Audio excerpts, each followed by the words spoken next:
ये हमने जो बातें करी हैं, इसके संदर्भ में एक बात समझने वाली ये है कि कुछ ऐसे ग्रुप मॉडल हैं कॉर्पोरेट लेवल पे, जिसमें आप ग्रुप बिहेवियर को काफ़ी हद तक पॉजिटिव बना सकते हो। जैसे मैंने अभी लास्ट स्लाइड में बताया था, कुछ बातें बताई थी एक अच्छी लीडरशिप के लिए। ऐसे ही कुछ मॉडल हैं, अगर आप उस मॉडल को क्रिएट करना चाहो अपनी कंपनी में, ऑर्गेनाइजेशन में, जो डिज़ायरेबल है, जो होने चाहिए एक्चुअली, तो वो मॉडल काफ़ी कारगर साबित हुए हैं। और सबसे इम्पोर्टेंट उसमें जो मॉडल है, वो है एक कॉर्पोरेट कल्चर क्रिएट करना, एक पॉजिटिव कल्चर को क्रिएट करना कॉर्पोरेट की। तो उसमें इनका रोल होता है, ये मैं बताने की कोशिश करूंगा, यानी कि आप एक कॉर्पोरेट कल्चर को कैसे क्रिएट करते हैं। और सबसे बड़ी बात, उस पॉजिटिव कल्चर को क्रिएट करने के लिए जो सबसे इंपॉर्टेंट पॉइंट है, वो है एथिक्स। यानी कि आपकी ऑर्गेनाइजेशन में जो भी आप पॉलिसीज बना रहे हो, जो एक मॉडल बना रहे हो, उसमें एथिक्स का कितना रोल है, और उसको कल्चर को आप इंप्लीमेंट कैसे करोगे, क्या तरीके ऐसे हैं, कैसे आप इंश्योर करोगे कि जो लोग हैं वो उस तरीके से काम करें। और सबसे बड़ी बात है कि जो एथिक्स का क्वेश्चन है, वो निकलता कहाँ से है, कहाँ पे उस क्वेश्चन को कहाँ पे अराइज होता है। यानी कि वो जो एथिक्स वाली बात आती है, वो कहाँ पे आती है? वो जनरली तब आती है जब मैनेजमेंट अपने वर्कर्स से जो एक्सपेक्ट कर रहा होता है, वर्कर्स उस एक्सपेक्टेशन के हिसाब से काम नहीं करते, वो अपने खुद के तरीके से काम करने की कोशिश करते हैं। वो इसलिए करते हैं कि उनको लगता है कि काम ऐसे नहीं, ऐसे होना चाहिए, पर आप कुछ और एक्सपेक्ट कर रहे हो। तो जब ये जो डिफरेंस पैदा होता है, difference in the culture perceived by the management and काम करने के जो तरीके हैं वर्कर्स के, प्रैक्टिसेस ऑफ द वर्कर्स, इसमें जब डिफरेंस क्रिएट होता है तो उसमें कंफ्लिक्ट पैदा होता है, दिमाग में खलल पैदा होता है। वो जो दिमाग में खलल पैदा होता है, तो फिर ये क्वेश्चन आता है कि भाई कौन सही है और कौन गलत है। अब सही गलत का फैसला कैसे करें कि मैनेजमेंट सही है या वर्कर सही है, कौन सही है? तो यहाँ पे क्वेश्चन आता है एथिक्स का। तो एक यूनिवर्सल ट्रूथ है कि दो चीजें काम करती हैं, लॉजिक और एथिक्स। लॉजिकली कई बार कंपनी कहती है जी हम तो अनएथिकल होंगे, हमारा तो भैया कंपनी बंद होने की कगार पे आ गई है, अगर हमने कोई ऐसा माल मार्केट में डाल दिया जिससे कस्टमर का नुकसान हो सकता है, पर कंपनी जिंदा बच जाएगी कुछ टाइम के लिए। तो अब ये अनएथिकल बात हो गई। अगर आप कोई ऐसा प्रोडक्ट मार्केट में डाल रहे हो जो कस्टमर के लिए यूजफुल नहीं है और जो कस्टमर के लिए आपको नुकसान पहुंचा सकता है, पर शायद आपकी कंपनी की बॉटम लाइन को ठीक कर सकता है, तो कई बार अनएथिकल प्रैक्टिसेस कंपनी करती है मजबूर होके। पर कहीं ना कहीं एम्प्लॉई को ये फील होता है कि ये काम गलत हो रहा है, तो नेचुरल बात है वो डिफरेंट तरीके से करने की कोशिश करेगा। तो वहां पे कॉन्फ्लिक्ट पैदा होगा। मैनेजमेंट कहता है जी, मैं जो हमने कह दिया जी ऐसे होना है, ये वाला माल जाना है, तो तुम ये माल क्यों नहीं बना रहे ढंग से, क्यों जैसा बोला है वैसे क्यों नहीं बना रहे? आपको अगर हमने बोला है कि इसमें रॉ मटेरियल घटिया वाला लगाना है, तो घटिया क्यों नहीं लगा रहे? आप बढ़िया माल क्यों लगा रहे हो?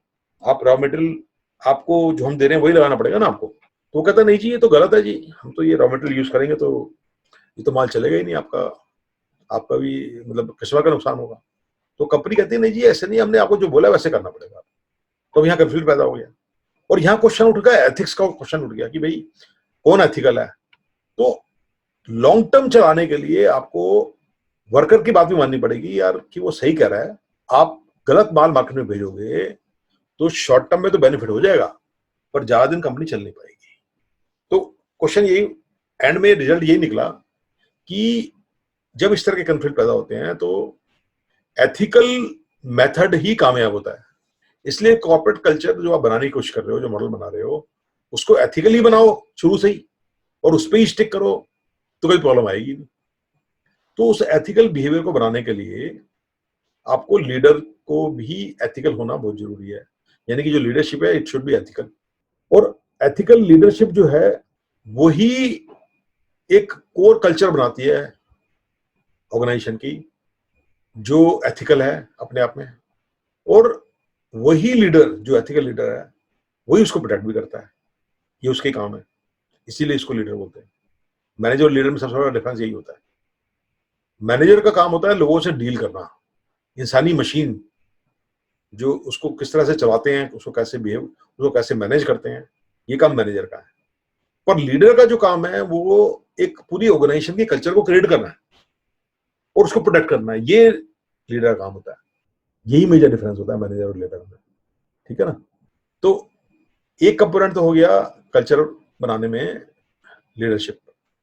दूसरा कंपोनेंट है कि आप ऑर्गेनाइजेशन लेवल पे कुछ इस तरह के प्रोग्राम्स समय समय पे करने पड़ेंगे आपको, ऐसे ऐसे प्रोजेक्ट्स और कैंपेन करने पड़ेंगे कि जिससे लोगों को ये कन्वे हो कि इस ऑर्गेनाइजेशन में जो काम होता है वो एथिकल लाइंस पे होता है।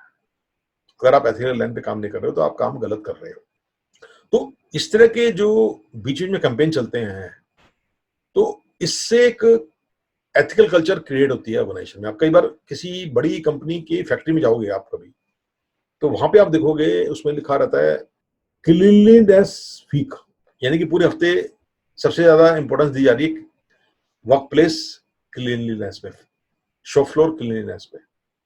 अब वो जो क्लीनलीनेस है वो भी एक एथिक्स का ही पार्ट है, क्योंकि कस्टमर तो वहां पे आगे देख नहीं रहा कि आपकी फैक्ट्री में क्लीनलीनेस है या नहीं है, पर क्लीनलीनेस से कहीं ना कहीं आपकी प्रोडक्टिविटी बढ़ती है और जो आप सामान बना रहे हो उसकी क्वालिटी भी इंप्रूव होती है। उसका अल्टीमेटली बेनिफिट किसको मिलता है? कस्टमर को मिलता है। तो एक एथिकल प्रैक्टिस है कि आपने अपनी ऑर्गेनाइजेशन में कुछ इस तरह के प्रोग्राम्स रखे हुए हैं, अवेयरनेस वीक्स रखे हुए हैं, जिसमें आप कुछ ना कुछ करते रहते हो। कई बार ऐसा भी होता है, इस तरह के वीक्स होते हैं कि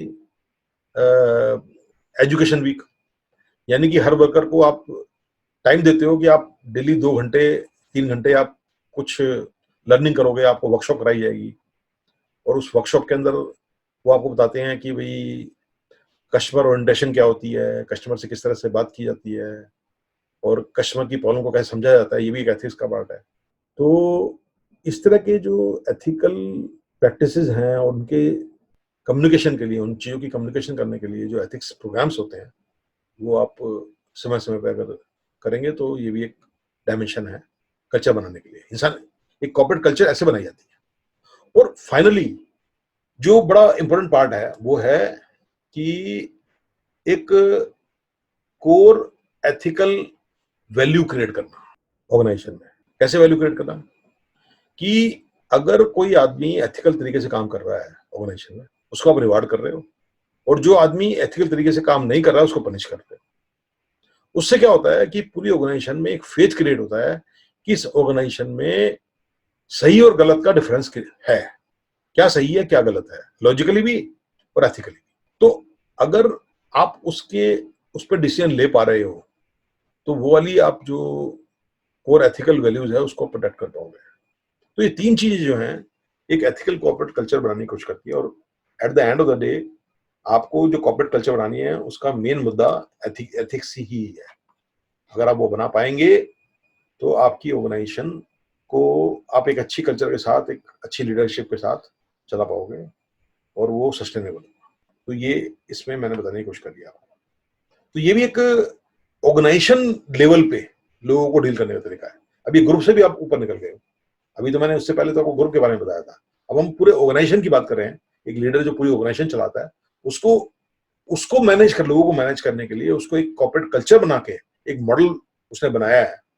ये भी एक तरीका है, यानी कि सुपर ग्रुप, एक पूरी ऑर्गेनाइजेशन में 5,000 10,000 आदमी लोग काम कर रहे हैं, या 20,000 आदमी काम कर रहे हैं, या इवन 50,000 आदमी काम कर रहे हैं। तो उस ऑर्गेनाइजेशन में एक कल्चर क्रिएट करना, ये भी एक मेथड है लोगों को डील करने का। ये भी एक एमडी का काम है, यानी कि इंडिविजुअल लेवल पे डील करना, ग्रुप के लेवल पे डील करना और एक ऑर्गेनाइजेशन लेवल पे डील करना। हम ये जो बातें कर रहे हैं वो ऑर्गेनाइजेशन लेवल पे कर रहे हैं। अब एक और मॉडल है ऑर्गेनाइजेशन लेवल पे। अगर हम ग्रुप से ऊपर निकले हैं, ऑर्गेनाइजेशन को समझने की कोशिश कर रहे हैं, तो एक मॉडल और भी होता है, बड़ा इंपॉर्टेंट काम है। वो है कि जो लोगों की, जो ग्रुप्स हैं, लोगों के डिफरेंट डिफरेंसेस हैं, लोगों में जो डिफरेंसेस हैं और उनकी वजह से ग्रुप बनते हैं। अब हम यहाँ पर्सनैलिटी की बात नहीं कर रहे, हम यहाँ बात कर रहे हैं जो ऊपरी डिफरेंसेस हैं, यानी कि जो एक डाइवर्सिटी है। यानी कि अब डाइवर्सिटी भी क्या है? It can be based on gender also, male female वाला डिफरेंस भी हो सकता है, और एजुकेटेड अनएजुकेटेड का डिफरेंस हो सकता है, skilled labour semi skilled labour हो सकती है, मैनेजर वर्कर की डिफरेंस हो सकता है। तो ये जो डिफरेंट डिफरेंट ग्रुप्स हैं ऑर्गेनाइजेशन में, अलग अलग जो ग्रुप है, उसमें से लोग की जो डाइवर्सिटी है उसको पहले तो उसको आइडेंटिफाई करके उसको मैनेज करने वाली बात है। उसको मैनेज अगर कर पाए ऑर्गेनाइजेशन लेवल पे, तो ये भी एक तरीका है लोगों से डील करने का, इंसान से डील करने का, human side of the business उससे डील करने का, ये भी एक मॉडल है डाइवर्सिटी मैनेजमेंट। तो इसके अंदर रिसर्च ये कहती है कि इसमें 5 चीजें बड़ी इंपॉर्टेंट है, अगर आप वो कर पाए तो एज ए ऑर्गेनाइजेशन लीडर, जो आप पूरी ऑर्गेनाइजेशन को आपको डील करना है। तो सबसे पहले तो आपको डिफाइन करना पड़ेगा कि ये डिफरेंसेस क्या है, डाइवर्सिटी किस चीज की डाइवर्सिटी है आपकी ऑर्गेनाइजेशन। अब बहुत सारी ऐसे ऑर्गेनाइजेशन है जहाँ पे लेडीज वर्कर बहुत ज्यादा होते हैं और मेल वर्कर बहुत कम होते हैं। अब वो माइनॉरिटी ग्रुप मेल्स का हो गया और मेजोरिटी ग्रुप किसका हो गया, फीमेल्स का हो गया। अब अमूमन क्या होता है कि उन ऑर्गेनाइजेशन में जो सुपरवाइजर होती हैं वो भी लेडीज होती हैं, तो वो हो सकता है कि वो मेल्स को इग्नोर करने की कोशिश करें। तो वहां पे जो डाइवर्सिटी है, वो जो इस तरह की ऑर्गेनाइजेशन है, वहां पे डाइवर्सिटी है जेंडर बेस्ड, मेल और फीमेल। बाकी चीजों में कोई ज्यादा डिफरेंस नहीं है, एजुकेशन लेवल पे या एज लेवल पे और चीजें डिफरेंस नहीं है। मेन जो डिफरेंस आपकी ऑर्गेनाइजेशन में हो सकता है वो है मेल और फीमेल का, क्योंकि जो मेल है बहुत थोड़े से हैं और फीमेल ज्यादा है। अब इसका उल्टा भी हो सकता है कि कुछ ऐसी ऑर्गेनाइजेशन में इस तरह की हैं, वो शॉप फ्लोर बेस्ड है, उसमें फीमेल्स बहुत कम होती है। अब जो बहुत कम फीमेल होती है, छोटा सा ग्रुप होता है, तो वो भी प्रॉब्लम क्रिएट कर सकता है। तो आपको सबसे पहले तो डिफाइन करना है कि आपकी डाइवर्सिटी किस टाइप की है ऑर्गेनाइजेशन। अब बहुत सारी ऐसी कंपनी है जो बैकवर्ड एरिया में है, जैसे हिंडाल्को, बिरला ग्रुप की कंपनी है हिंडाल्को, तो बिल्कुल बैकवर्ड एरिया में उनका फैक्ट्री है और वहां पे डिफरेंट डिफरेंट विलेजेस के लोग आके काम करते हैं। अब वो विलेजेस में आपस में डिफरेंस होते हैं, caste based, region based differences होते हैं, बड़े मेजर डिफरेंस होते हैं, मरने मारने को तैयार हो जाते हैं। तो वो जो डाइवर्सिटी है वो एक सिंगल प्लेटफॉर्म पे काम कर रही है आपकी फैक्ट्री में, तो आए दिन हो सकता है कोई हंगामा खड़ा हो गया डिफरेंसेस की वजह से, तो आपको वो वाली डाइवर्सिटी डिफाइन करनी पड़ेगी कि भाई ये तो फलाना गांव का है, ये फलाना गांव का ग्रुप है, ये उस वाले ग्रुप का है, ये ये कास्ट के लोग हैं, ये ऊंची जाति के लोग हैं, ये नीची जाति के लोग हैं। इस तरह की डाइवर्सिटी भी हो सकती है। तो आपको डिफाइन करना पड़ेगा कि डाइवर्सिटी किस टाइप की है, और उसमें आपको ये देखना है कि डाइवर्सिटी तो आपने डिफाइन कर दी। दूसरा इंपॉर्टेंट पॉइंट ये देखने वाला है कि क्या ये जो डिफरेंसेस हैं वो डिस्क्रिमिनेशन विजिबल है, क्या डिस्क्रिमिनेट होते हैं। अगर फीमेल ज्यादा है मेल कम है, क्या मेल्स को सताया जाता है, टॉर्चर किया जाता है, या अगर मेल ज्यादा है और फीमेल कम है तो क्या उनको सताया जाता है फीमेल्स को। डिस्क्रिमिनेशन है, और है तो उसको डिफाइन करो किस टाइप का है, उस डिस्क्रिमिनेशन की नेचर क्या है, क्या क्या कह के उसको डिस्क्रिमिनेट किया जाता है। और अगर वो पॉजिटिव नहीं है, वो डिस्क्रिमिनेशन आपको 99% डिस्क्रिमिनेशन तो पॉजिटिव हो ही नहीं सकता, तो उसको किस तरीके से उसका पतन किया जाए उस डिस्क्रिमिनेशन का, क्या ऐसी टेक्निक्स हैं, वो भी ऑर्गेनाइजेशन लेवल पे होगी। ये तो ग्रुप की बात नहीं हो रही है, तो पूरे ऑर्गेनाइजेशन की बात हो रही है। तो ये ऑर्गेनाइजेशन मॉडल है ये। तीसरी एक सजेशन जो रिसर्चर्स देते हैं डाइवर्सिटी मैनेजमेंट में, वो ये कहते हैं कि ये जो डाइवर्सिटी है ये एक राक्षस नहीं है, ये एक पॉजिटिव चीज है, ये नेगेटिव चीज नहीं है। ये जो डाइवर्सिटी है इसको आप अपॉर्चुनिटी मानो, चैलेंज नहीं है ये, इसको आप अपॉर्चुनिटी बना सकते हो। कैसे बना सकते हो? आप इस बात को मानो कि ये डाइवर्सिटी है और उसको सेलिब्रेट करो, उसको एंजॉय करो। अगर फीमेल ज्यादा है, मेल थोड़े से हैं, तो उन मेल्स को इग्नोर मत करो, और उन मेल्स से कनेक्टेड जो भी चीजें हैं उस चीज को आपको सेलिब्रेट करना पड़ेगा। या अगर डिफरेंसेस रिलीजन बेस्ड हैं, तो हर तरह के रिलीजन को आपको सेलिब्रेट करना पड़ेगा अपनी ऑर्गेनाइजेशन। तो उससे क्या होगा कि हर ग्रुप रिकॉग्नाइज फील करेगा अपने आप को, क्योंकि आप हर तरह की डाइवर्सिटी को सेलिब्रेट कर रहे हो और उसको कह रहे हो कि हाँ ये डाइवर्सिटी है, और आप you are feeling proud of it. ठीक है ना? और फिर जो सेलिब्रेट करने में ये होता है कि जो लोग मार्जिनल लोग हैं, जो छोटे ग्रुप में हैं, उनकी प्रॉब्लम को समझना और उसको रेक्टिफाई करना, ये भी एक सेलिब्रेशन का पार्ट है। चौथी टिप जो रिसर्चर देते हैं डाइवर्सिटी मैनेजमेंट में, वो कहते हैं कि भाई you should be able to reach out to all the groups, यानी कि आप उनको साथ लेके चल रहे हैं, चाहे छोटा ग्रुप है चाहे बड़ा ग्रुप है, आप सबकी प्रॉब्लम को समझो, उनसे मिलो, उनसे कम्युनिकेट करने के तरीके निकालो, रीच आउट करो। ये भी एक बड़ा इंपॉर्टेंट पार्ट है। उससे क्या होगा कि वो अपने आप को मार्जिनलाइज फील नहीं करेंगे। They will feel the sense of belonging, they will feel the sense of belonging. वो बड़ा इंपॉर्टेंट है, बहुत जरूरी है। तो ये रीच आउट करना अपने आप में बहुत बड़ा एक ऐसा टूल है जो डाइवर्सिटी मैनेजमेंट के लिए बड़ा जरूरी है। देन फिफ्थ टिप जो रिसर्चर देते हैं वो ये कहते हैं कि आप कम्युनिकेट जो करते हो, लोगों को जो कम्युनिकेट करते हो, कम्युनिकेशन जो होती है, उसको आप ये मान के मत चलो कि अगर आपने कोई जोकिंगली कुछ बोल दिया किसी ग्रुप के बारे में तो people will take it lightly. ऐसा नहीं होता है, एज्यूम मत करो। अगर किसी ऑर्गेनाइजेशन में फीमेल्स कम है, मेल्स ज्यादा हैं, और आप रोज कोई ना कोई ऐसी रस्साकशी कर देते हो फीमेल के बारे में, कोई आपने बोल दिया ऐसा, तो आपके ऑर्गेनाइजेशन के लिए वो बड़ा घातक हो सकता है। नोबडी विल थिंक कि भाई जो आप बोल रहे हो वो जोक है। जोक कोई नहीं मानता उस पर, राइट? तो बिजनेस लेवल पे आप जोक नहीं डाल सकते। आपको बहुत सोच समझ के अपनी कम्युनिकेशन को रखना पड़ता है। आप उसके लिए बड़ा एक्सपीरियंस चाहिए, you have to have that experience. तो ये इंसान को डील करने का, ऑर्गेनाइजेशन लेवल पे डील करने का ये भी एक मॉडल है। तो ये कुछ टेक्निक्स मैंने आपको बताने की कोशिश करी है कि इंडिविजुअल लेवल पे कैसे होता है, इंडिविजुअल लेवल को समझना कैसे होता है, ग्रुप लेवल पे समझना क्या होता है, और ऑर्गेनाइजेशन लेवल पे आप क्या कर सकते हो इंसानों को डील करना। तो ये एमबीए का एक तरह